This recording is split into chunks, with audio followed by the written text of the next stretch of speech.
In this particular demo, we will be covering the FinOps module. However, before we jump into that module, let's start with the CoreStack landing page. From a visibility perspective, we have the landing page of CoreStack where you can see all your cloud accounts in one place, from AWS to Azure to GCP and OCI. It's all covered in one view, so there are no gaps in information or visibility. Additionally, for customer visibility, we also have multi-tenancy that allows for the organizations of different customers or programs into different tenants. As you can see here, I have dropped down the tenant menu in the top hand right, and this is where we can go ahead and create different groupings and organizations of cloud accounts, either to house individual customers or individual internal departments and business units. Now, with this context being set, let's go ahead and jump into our first FinOps module, which is all about cost, visibility, and optimization.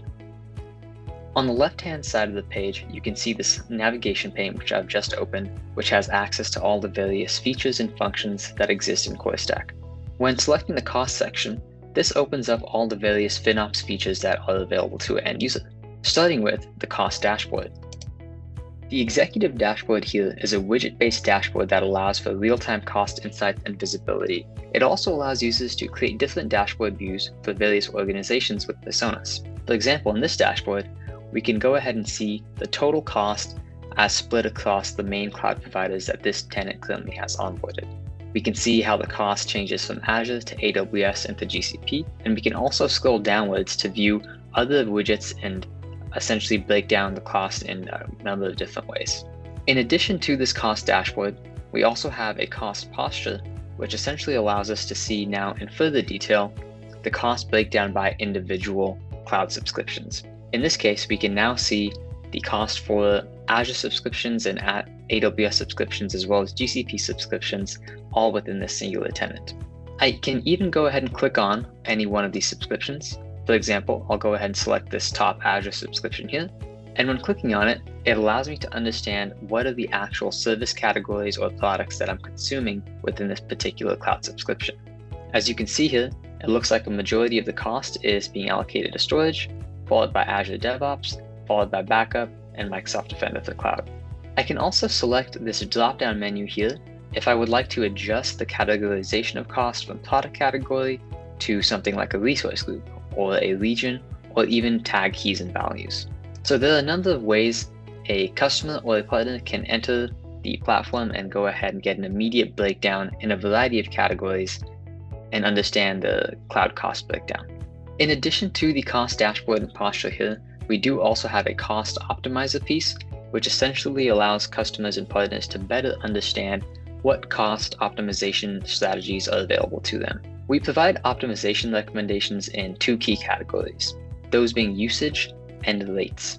From a usage perspective, we will go ahead and provide right sizing recommendation, optimizing configuration recommendations, schedule recommendations, and recommendations around the identification of idle or orphaned resources. As you can see here, I'm currently selected on the right sizing pane, and I can see here that there are 3 Azure subscriptions that have been identified to contain some amount of right sizable resources. In this case, I have this Azure subscription, which has 11 potentially right sizable resources, and if all 11 of those resources are right sized, we could save about $1,100 off our cloud bill.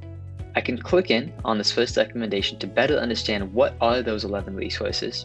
And when I do click in, I can see clearly here that we have 11 virtual machines that could be downsized from their current size, which is this, to realize this amount of savings. I can even click in one more time to see in more detail this particular resource and better understand its utilization metrics, and better understand also what other SKUs might be available to me as far as downsizing recommendations go. The last item to point out here is that from an actions perspective, we can actually go ahead and execute this recommendation directly from the CoreStack platform. By doing so, I can go ahead and submit this for approval, which will essentially allow me to have this recommendation sent to an administrator via an email or an ITSM solution. And there, the administrator can go ahead and approve or deny the downsizing request. Now, from a rate perspective, we do also provide reservation recommendations. These reservation recommendations are passed through directly from the native platform. So if AWS or Azure or GCP are providing recommendations to purchase reservations, you will see those recommendations here. As you can see, we will provide information around what SKU to purchase, how many of those SKUs to purchase, and for what term length.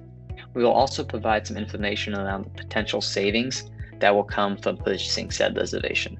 Additionally, we will also be able to showcase any current reservations you may own. So if you do have reservations purchased within Azure or AWS or GCP, we will be able to showcase what SKU the reservation was purchased for, when it was purchased, when it will expire, and also the potential net savings of that particular reservation. The last thing I want to mention from a FinOps perspective are some of the operational components, starting with budgeting. Budgeting section is quite straightforward here. Essentially, you can go ahead and build fixed budgets against a variety of scopes within CoreStack.